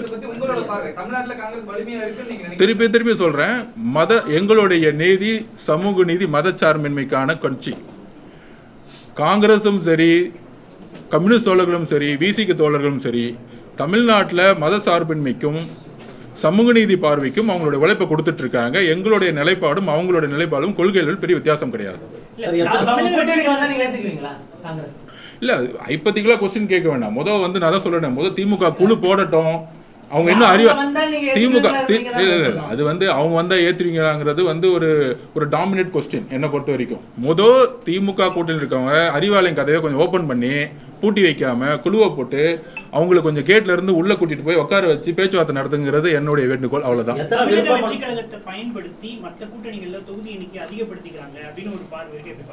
ஏன் தமிழக வெற்றி கழகத்தை பயன்படுத்தணும்? அவங்களுக்கான நியாயமான இன்னைக்கு திமுக 22% மேல ஓட் பேங்க் கிடையவே கிடையாது. இன்னைக்கு நான் திருப்பியும் சொல்றேன், பிசிகேக்கு கிட்டத்தட்ட தலித் சகோதரர்கள் 1,20,00,000 பேர் இருக்காங்க. அப்போ 1,20,00,000 பேருக்கான ஒரு பிரதிநிதியா வந்து இன்னைக்கு தலித் மக்களுக்கு ஒரு பிரதிநிதியா 40 வருஷமா உழைச்ச இருக்கக்கூடிய நம்மளுடைய அண்ணன் திருமானனுக்கு 6 தொகுதினா இங்க எங்க சமூக நீதி இருக்கு? தலித் மக்களுடைய பிரதிநிதியாளர்களுக்கு 6 தொகுதி கொடுத்தா எங்க சமூக நீதி இருக்கு? கம்யூனிஸ்ட் தோழர்கள் ஒரு சின்ன பிரச்சனை, ஒரு தொழிலாளர்கள் இருக்கக்கூடிய தமிழ்நாட்டில் இருக்க பெரும்பாலும் 70% தொழிலாளர்கள் ஒரு பிரச்சனைனா முன்னாடி போய் நிற்கிறாங்க. இது வரைக்கும் திமுக தொழிலாளர்கள் பிரச்சனைனா போராடினது கிடையாது. ஆனால் அவங்களுக்கு 6 தொகுதி. முஸ்லீம் மக்கள் வந்து கிட்டத்தட்ட எத்தனை பர்சன்டேஜ்னு உங்களுக்கு தெரியும். அப்போ சிறுபான்மை மக்கள் இருக்கக்கூடிய 12% கிறிஸ்துவ தோழர்கள், இஸ்லாமிய தோழர்கள் 12% மக்களுக்கு எத்தனை தொகுதி? 2 தொகுதி. அப்போ திமுகவுடைய சமூக நீதி மொத்தம் கூட்டணியிலே கிடையாது. தன்னுடைய அதிகாரத்தை வந்து வெறும் பணம் பலத்தை, என்கிட்ட பணம் இருக்கு உங்ககிட்ட பணம் இல்லை, எங்களுக்கு செல்வாக்கு இருக்குன்னு சொல்லிட்டு இந்த கூட்டணியே ஒரு சமூக நீதி இல்லாத கூட்டணி. இந்த கூட்டணியுடைய வலு வந்து தொண்டர்கள் வந்து திமுகவுடைய 4.5 வருஷத்தோடைய நிர்வாக கோளாறு இல்லை, அவமானம். திமுகவுடைய அவமானம். நான் ஓப்பனா சொல்றேன், கம்யூனிஸ்ட் தோழர் சவுந்தரராஜன் கைது செய்யப்பட்டார். வாசுகி அம்மா மேல டாஸ்மாக் போராட்டத்தில் எஃப்ஐஆர் போட்டு கைது செஞ்சாங்க. இதெல்லாம் இந்த கட்சியில் இந்த திமுக காலத்தில் நடந்துச்சு. ஸோ இதெல்லாம் தொண்டர்களுக்கு தெரியும். இதனாலேயே வந்து தொண்டர்களுடைய பார்வை வேற இருக்கு, அங்கே இருக்க கட்சி தலைவர்களுடைய பார்வை இருக்கு. அதோடைய முன்னேற்றம் தான் டிவிகேவுடைய மிகப்பெரிய முன்னேற்றமா நான் பாக்குறேன். அரசியல் கணக்கு உண்டா சார்? ஆந்திர முன்னாள் முதல்வர் ஜெகன்மோகன் ரெட்டியை வந்து நேற்று ஒரு திருமண நிகழ்ச்சியில வந்து விஜய் பார்த்தாங்க. அதுல எது அரசியல் கணக்கு இருக்கா? தேவை இல்ல, அது ஒரு தனிப்பட்ட முறையில ஒரு கல்யாணம், அது தனிப்பட்ட ஒரு நிகழ்வு. அதே சேப்பாக்கில் நடந்த மேட்ச்ல வந்து விசில் பேன் பண்ணிருக்காங்க, உள்ள எடுத்துட்டு போக கூடாதுன்னு சொல்லிட்டு. இன்னைக்கு சேப்பாக்கத்துல பேன் பண்ணுவாங்க, நாளைக்கு பஸ் கண்டக்டருக்கு பதிலாக விசிலுக்கு பதிலாக வேற ஏதாச்சும் கொடுப்பாங்க என்ன, அப்புறம் போலீஸுக்கு விசில்லாம் பிடிங்கிருவாங்க. அப்படி ஜீவா போட்டாலும் போடலாம். என்ன எங்க பசங்க என்ன பண்ணுவாங்கன்னா, அந்த விசில் இல்லைன்னா 2 கை வச்சு விசில் அடிச்சுட்டு இருப்பாங்க எங்க பசங்க, அதை அவங்க பாத்துக்குவாங்க.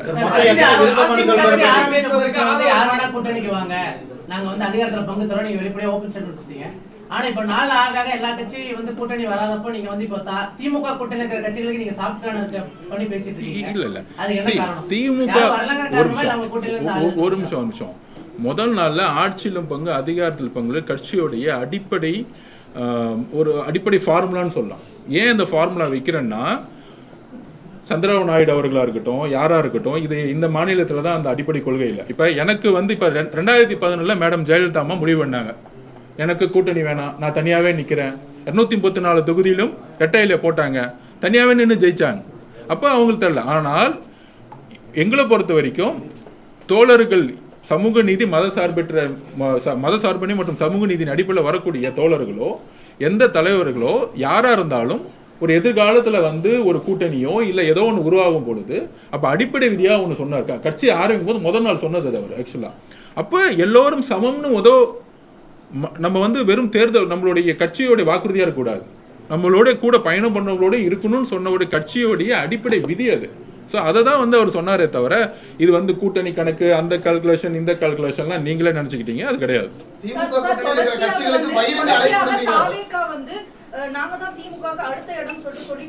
இல்ல, திமுக மேல நாங்க போயிட்டோம். உள்ளபடியே வாக்கு வங்கி நீங்க இன்னும் நிரூபிக்கல, இனிதான் அதுக்கான வாய்ப்புகள் கிடைக்க போகுது. இப்போ நீங்க அந்த விஷயத்தை அடிக்கடி முன் வச்சிருக்கிறது உங்களுடைய பேராசைன்னு நாங்க எடுத்துக்கலாம், இல்லனா அரசியல் அனுபவம் இல்ல எந்த விதமான அனுபவமே இல்லாம ஒரு 18 மாசத்துல ஒரு துணை முதலமைச்சர் ஆகி அவர் தான் எதிர்காலம்னு சொல்லும் போது அவருக்கு பேராசன்னு உங்களுக்கு தெரியாது. தன்னுடைய இண்டஸ்ட்ரியை விட்டுட்டு கட்சியை 0ல இருந்து ஸ்டார்ட் பண்ணி பிரச்சாரத்தை உருவாக்கி மக்கள்கிட்ட போயிட்டு இவ்வளவு % ஓட் பேங்க் இருக்குன்னா மக்களுடைய ஆதரவை பேஸ் பண்ணி நாங்க ஒரு கால்குலேஷன் சொல்லிட்டு இருக்கோம். நான் பேசிட்டு இருக்கேன், அது அப்படி தேவையில்லை. நீங்க எம்ஜிஆரை பார்க்கும் பொழுது எல்லாரும் இதே தான், அண்ணன் செங்கோட்டையன் தான் கேட்டேன், அப்ப நான் பறக்கல அண்ணன் சொல்லிட்டு இருந்தேன். இப்போ நாங்க ரிசல்ட் வர வரைக்கும் யாருமே எங்களை நம்பல. நடிகர் கட்சின்னு சொன்னாங்க, அவர் பேச தெரியாதுன்னு சொன்னாங்க, விமர்சனம் பண்ணாங்க, ரொம்ப கீழ்த்தரமா பேசுவாங்க, அசிங்கமா வாய்க்குசுற மாதிரி திமுக மேடையில பேசுவாங்க. ஆனா இதெல்லாம் மீறி அன்னைக்கு தமிழக மக்களுடைய பெண்களுடைய ஓட்டு மூலியமா அவர் ஜெயிச்சாரு. இதே தான் என்டிஆரோட ஸ்டோரி. 83 98 என்டிஆர் வந்து கட்சி உருவாக்கும் பொழுது கேண்டிடேட்டே இல்லைன்னு சொல்லுவாங்க, இந்த கேண்டிடேட்லாம் ஜெயிப்பாரான்னு. ஆனா 200 தொகுதிக்கு மேல ஜெயிச்சார். ஸோ இதெல்லாம் வரலாறு. இந்த வரலாறு திருப்பி 50 வருஷம் உருவாதுங்கிறது தமிழக மக்கள் நம்புறாங்க, நாம நம்புறோம். அதை நாங்க உறுதியா மக்களுடைய எங்களுடைய பிரச்சாரத்தை சொல்றோம். நாங்க ஜெயிப்போங்கிறது மக்கள்கிட்ட நாங்க சொல்றோம். மக்களுடைய கமிட்மெண்ட்டும் அதனாலதான் அதிகமா இருக்கு. இப்ப இளைஞரணி மாநாடு போட்டாங்களே, அதுனா மாநாடு நீங்க பாத்தீங்களா, எப்படி கூட்டிட்டு வந்தாங்கன்னு தெரியுமா உங்களுக்கு? அப்போ ஒவ்வொரு கூட்டமும் திமுக வந்து ஒரு பஸ்ல இருந்தோ கவர்மெண்ட் பஸ்ல கூட்டிட்டு வராங்க, லாரியில கூட்டிட்டு வராங்க, மக்களை வந்து கூட்டிட்டு வந்து உட்கார வைக்கிறதுக்கே பெருசா பாக்குறாங்க. ஆனா இன்னைக்கு வந்து தலைவருடைய பிரச்சாரத்துக்கு லட்சக்கணக்கில் வரக்கூடிய நீங்க மதுரை மாநாடு நீங்க எல்லாரும் வந்திருப்பீங்க. 309 ஏக்கர்ல எங்களுக்கு வந்து இது வரைக்கும் அப்படி தமிழக எந்த கட்சியும் அந்த ஒரு மாநாடு நடத்தினால அவ்வளவு பெரிய பப்ளிக் பிரசன்ஸ் இருந்தல. இதை நாங்கள் உறுதியாக நம்புறோம். இல்ல இந்த மாற்றம் எலெக்ஷன் ரிசல்ட் அன்னைக்கு உங்களுக்கு புரியும், அன்னைக்கு நீங்க சொல்லுவீங்க. அன்னைக்கு நான் உங்களுக்கு பிரஸ் கான்ஃபரன்ஸ் கூப்பிடுறேன். சார், ஜனநாயகத்துக்கு சட்ட போராட்டம் நடத்துறதா சொன்னீங்க, ஆனா படக்குழு வந்து கேஸை வாபஸ் வாங்கியிருக்காங்க, ரிவைசிங் கமிட்டி போயிருக்காங்க.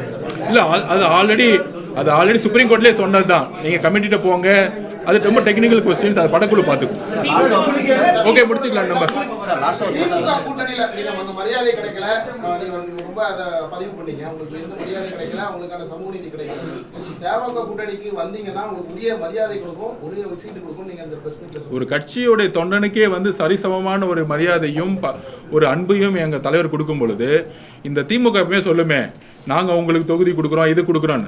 சரிசமமான எல்லோருக்குமான ஒரு எப்படி சொல்றது, ஒரு அதிகார பரவலாகட்டும், ஒரு மரியாதையாகட்டும், அந்தந்த கட்சிக்கான கொள்கைகளை நிறைவேற்றக்கூடிய ஒரு நிர்வாகமா கண்டிப்பாக தமிழக வெற்றி கழகம் இருக்கும். அதுக்கான மரியாதை தலைவர் கொடுப்பார். சாட்டை துரைமுருகன் அவர் வந்து தேனியில வந்துட்டு பொதுக்கூட்டத்தில் பேசியிருந்தாரு. அப்போ வந்துட்டு தமிழக வெற்றிகழகத்துடைய மாவட்ட செயலர் லெப்ட் பாண்டி அவருடைய ஆதரவாளர் வந்து அவருக்கு அடிக்க போயிருக்காங்க. ஆனால் எப்பவுமே தமிழக வெற்றி கழகம் வந்துட்டு ஒரு மென்மையான போக்கு வந்து கையாளுவாங்க. அது நீங்களும் சரி, இப்போ தமிழக வெற்றிகழகத்துடைய தலைவர் விஜய் அவர்களும் மென்மையா இருக்கு. இல்லை, அதாவது சமீப காலமாகவே இப்போ வன்முறை நோக்கி தமிழக வெற்றி கழகம் வந்து செல்கிறதா சார்? எதை சேனல் நீங்க? சரி விட்டுருங்க. தமிழக வெற்றி கழகம் வன்முறை நோக்கி போகணும்னு சொன்னா சிரிப்பா இருக்கு. அடி மேல அடி வாங்கிட்டு இருக்கோம் ஒவ்வொரு நாள் நாங்க. ஸோ அது வந்து திமுக சொன்ன ஊடகங்கள்.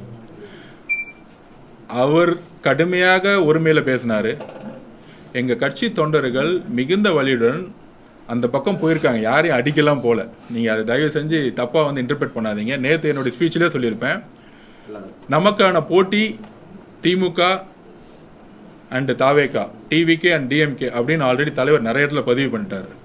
எங்களை பொறுத்த வரைக்கும் திமுக பல பேர்த்த உருவாக்கும். எங்களை வந்து ரொம்ப கடுமையாகவும் ரொம்ப கீழ்த்தரமாகவும் ரொம்ப கொச்சையான மொழியிலையும் பெண்களை ரொம்ப கேவலமாக பேசக்கூடிய ஒரு பிரச்சாரத்தை திமுக உருவாக்கும். திமுக மட்டுமில்லை, திமுக சார்ந்த பல கட்சிகளை அவங்க உருவாக்குவாங்க. பொதுவாக ஒரு மேட்ச்னா களத்தில் 2 டீம் தான் விளையாட முடியும். நாங்கள் திமுக மட்டும்தான் ஃபோக்கஸ் பண்ணிட்டு இருக்கோம். ஆடியன்ஸாக இருக்கவங்கள பார்த்து நாங்கள் பேசிட்டு இருந்தோம்னா எங்களுடைய கவனம் வந்து சிதறும். இதுதான் வந்து நேற்று எங்களுடைய மாவட்ட செயலர்கிட்டையும் நாங்கள் பதிவு பண்ணோம். உணர்ச்சி வசப்படக்கூடிய நேரம் இதுவல்ல. நம்மளுடைய இலக்கை தலைவர் வழியில் பொறுமையாக இருந்து இந்த தமிழக மக்களுடைய இந்த 4 வருஷம் பிரச்சனையில் பல்வேறு சோதனையில் இன்னைக்கு மாட்டிக்கிட்டு இருக்காங்க மக்கள். இந்த நிர்வாகத்தை மாற்றத்தை கொண்டு வரதுக்காக தான் நம்மளுடைய இந்த தேர்தல் பிரச்சாரத்தை உருவாக்கிட்டு இருக்கோம். ஸோ எதை பற்றியும் கவலைப்படாமல் இப்படி தான் எம்ஜிஆர் வந்து ரொம்ப கடுமையாக கொச்சையாக திட்டினாங்க. ஆனால் அதுவே பெண்களோட ஆதரவாக மாறி மிகப்பெரிய ஒரு ஆதரவு உருவாக்குச்சு. எல்லா கொச்சை மொழிகளுக்கும் பதில் தேர்தலுடைய அந்த வெற்றி நாளில் பதிலாக எல்லாருக்கும் கொடுப்போம். எங்களுக்கு பொறுமையும் இருக்குது, நிதானமும் இருக்குது. அந்த நிதானம் மூலம் வெற்றியும் பெறுவோம். இதுதான் அவங்களுக்கான பதில். கரூர் விஷயத்துல சிபிஐக்கு வந்து கோரி போடப்பட்ட பெட்டிஷன் வந்து போலி பெட்டிஷன் சொல்லி அந்த விக்டிம்ஸ் வந்து கோர்ட்ல ஆஜரானாங்க. நீங்க எல்லாம் வந்து திமுக வந்து மிரட்டி போட வச்சிருக்கலாம் அப்படின்னு நீங்க சிடி நூறுகுமார் சொல்லியிருந்தாங்க. ஆனா அந்த விக்டிம்ஸ் வந்து அதுல ஒருத்தர் செல்வராஜ் வந்து அதிமுகவை சேர்ந்த ஊராட்சி மன்ற தலைவர் தான் மிரட்டி வந்து என்னை கையெழுத்து போட வச்சார். ஃபர்ஸ்ட் சிபிஐ வேணும்னு சொல்லிட்டு என்கிட்ட வந்து என் பையனுக்கு அரசு வேலை வாங்கி தரேன்னு போய் சொல்லிட்டு என்னை ஏமாத்தி கையெழுத்து வாங்கி போட்டாருன்னு அவர் சொன்னாரு. ஷர்மிளா அவர்கள் வந்து அவங்க கணவன் வந்து என்னை குழந்தை 6 மாசமா இருக்கும்போது விட்டு போயிட்டாரு பன்னீர்செல்வம். ஆனா அவர் வந்து சிபிஐ வேணும்னு பெட்டிஷன் போடுறாரு. தாவேகாவும் பன்னீர்செல்வம் தொடர்பு இருக்கிறாங்க. பன்னீர்செல்வம் தாவேகா தொடர்பு கொண்டு பேசியிருக்கிறாரு. இப்படிலாம் அவங்க சொல்றாங்க. ஆனா நீங்க வந்து அது திமுக மிரட்டப்பட்டு போடப்பட்டு சொல்றீங்க. சீரியல் டிராமா மாதிரி இவர் தொடர்பு இருக்காரு, அவர் தொடர்பு இருக்காருன்னு சொல்றீங்களே, ஒன்றும் புரியல. ஒரு நிமிஷம், லீகல் பாயிண்ட் ஆஃப் வியூல பேசுங்க. சுப்ரீம் கோர்ட் பெட்டிஷனர் நான் தான், பாதிக்கப்பட்டது நாங்க தான், நாங்க போயிருக்கோம். நான் பேசுறது மட்டும் கேளுங்க. 41 குடும்பம் ஏன் குடும்பங்க? ஏன் இழப்பு? இது உங்க இழப்பு கிடையாது. பெட்டிஷனர் நானு. பேசுறது கேளுங்க. ஒரு நிமிஷம் பேசுறது கேளுங்க. கேள்வி கேட்டா பேச விடுங்க. 41 குடும்பம் எங்க குடும்பம், எங்களை பார்க்க வந்தவங்க. திமுக குடும்பம் இல்ல. திமுக பிரிவுல தான் நடந்துச்சு. திமுக எஸ்பி ஸ்டேட்மெண்ட் கொடுத்திருக்காரு. 7:45 வரைக்கும் அது நடந்ததே தெரியாதான் அப்படின்னு சிபிஐ என்கொயரியில் சொல்லியிருக்காரு. அது தெரியுமா உங்களுக்கு? பெட்டிஷனரா நான் போனேன். எங்களுடைய பெட்டிஷன் என்ன, இங்க எஸ்ஐடி போட்டாங்க, எப்படி போட்டாங்கன்னு உங்களுக்கு தெரியும். எவ்வளவு கண்டம் நடந்துச்சுன்னு உங்களுக்கு தெரியும். அதை பத்தி கொஸ்டின் கேட்டீங்களா எப்பயாச்சும்? அந்த பெட்டிஷன் யார் போட்ட? திமுகவுடைய அந்த ஜட்ஜ்மெண்ட்ல பெட்டிஷன் யார்? திமுக இருந்த பெட்டிஷன் போட்டான். அந்த திமுக பெட்டிஷன் யார் போட வச்சாங்க தெரியுமா? மகேஷ் பொய்யாமொழி அந்த பெட்டிஷனை போட வச்சாரு. கேள்விக்கு பதில் சொல்லுங்க. லீகலா நிக்கிறீங்க, நானும் பதில் சொல்றேன். திமுகவோட உள்ளடி அதுக்கு தாங்க வரேன். நீங்க கேள்வி கேட்டுறீங்க. நான் உள்ள ஆரம்பத்துல ஆரம்பிக்கணும்ல. நீ முதல்ல டக்குன்னு பண்ணி லாஸ்டா என்ட்ரி நான் என்ன ஃபர்ஸ்ட் எழுத முடியுமா? நான் எஸ்ஏ கேட்டீங்கன்னா பதில் நான் ஃபுல்லா சொல்லணும். நீங்க கேள்வி பதிலுக்கு எஸ்ஏ எழுதணும். அப்ப மதுரை இங்க சென்னையில வந்த ஜட்ஜ்மெண்ட் பெட்டிஷன் போட்டு திமுக போட வச்சு மகேஷ் பொய்யாமொழி. யார் நடிச்சது? முதல் நைட் வந்து மகேஷ் பொய்யாமொழி. யாரு பலன் நடந்துச்சு? உதயநிதி. இதெல்லாம் சேர்ந்து கரூர் நடந்துச்சு. அப்ப அதுக்கு நாங்க இங்க எஸ்ஐடி நடக்கூடாது, நாங்க சுப்ரீம் கோர்ட் போயிருக்கோம். சுப்ரீம் கோர்ட்ல என்ன பெட்டிஷன்? எங்களோட பெட்டிஷன் மாண்புமிகு உச்சமன்ற நீதிமன்றம் இதை விசாரிக்கணும். இதுதான் எங்களோட பெட்டிஷன். சுப்ரீம் கோர்ட் மானிட்டரிங் பண்ணும்.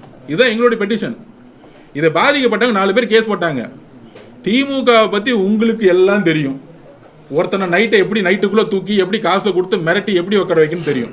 4 பெட்டிஷன்ல 4 பெட்டிஷன்காரங்களும் எங்களுக்கு சம்பந்தம் கிடையாது. நாங்க பெட்டிஷன் எங்க பெட்டிஷன் மட்டும் தான் பண்ண முடியும். உச்சநீதிமன்றத்தை மூத்த வழக்கறிஞர் எங்களுக்காக ஆர்குமெண்ட் பண்ணாரு. அந்த பெட்டிஷன்ல பாதிக்கப்பட்ட 4 பேர் வந்தாங்க. 4 பேர்ல திமுக காரன் நைட்டை தூக்கிட்டாங்க. தூக்கி பதில் வந்து ஆன்லைனில் பண்ண வச்சாங்க. அதுக்கு சுப்ரீம் கோர்ட் உச்சநீதிமன்றம் சொல்லுச்சு, இதை நாங்கள் விசாரிக்கிறோம்னு சொல்லிட்டு இந்த கேஸ் சப்ஜுடிஷியல்ல இருக்கு, அதாவது விசாரணையில் இருக்கு.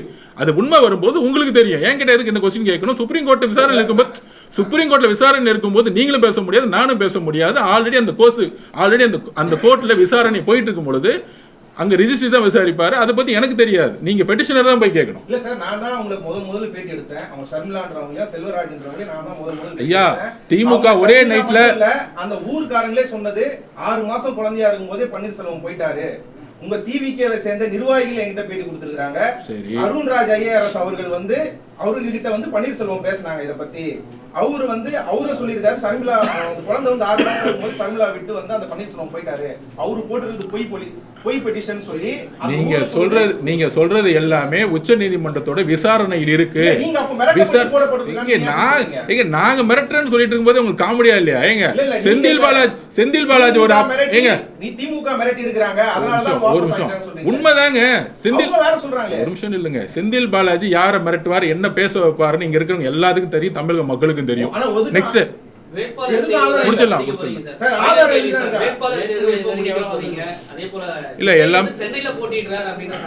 எல்லாமே ஆன்லைன்ல ரெஜிஸ்டர் பண்ணிட்டு இருக்கோம்.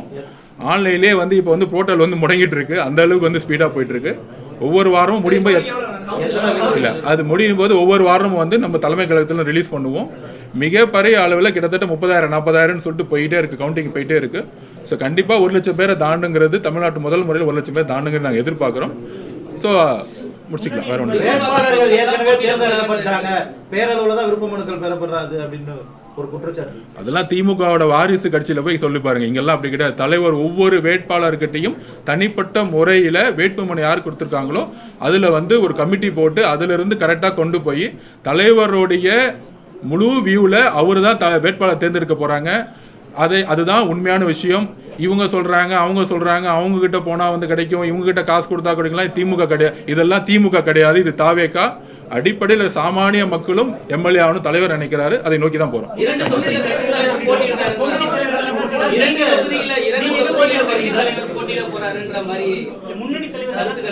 இல்ல அதெல்லாம் வந்து வேட்பாளர் ரொம்ப தலைவர் வந்து டிக்ளேர் பண்ணாரு.